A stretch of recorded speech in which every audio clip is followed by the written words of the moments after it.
আসসালামু আলাইকুম বন্ধুরা। আজকের ভিডিওতে জানব কেন আমাদের অনেক দোয়া কবুল হয় না। এর সবচাইতে বড় কারণ হল হারাম উপার্জন ও খাবার। ১. পবিত্র কুরআনের প্রমাণ।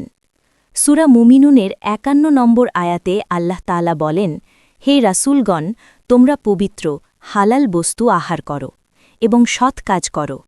এখানে লক্ষ্য করুন, আল্লাহ সৎ কাজ বা আমল করার আগেই হালাল খাবার খাওয়ার নির্দেশ দিয়েছেন, অর্থাৎ রিজিক হালাল না হলে আমল কবুল হওয়া কঠিন। ২.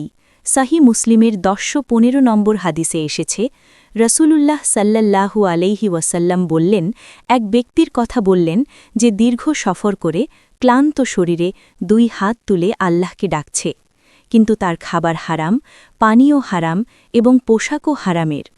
নবীজি বললেন, এমত অবস্থায় তার দোয়া কিভাবে কবুল হতে পারে? শিক্ষা: ভাই ও বোনেরা, হারাম উপার্জনের রক্ত মাংস নিয়ে আল্লাহর কাছে হাত তুললে সেই ডাক পৌঁছনো অসম্ভব। তাই দোয়া কবুলের জন্য আগে নিজের পকেট এবং প্লেট হালাল কিনা তা নিশ্চিত করুন। আল্লাহ আমাদের সবাইকে হালাল পথে চলার তৌফিক দিন।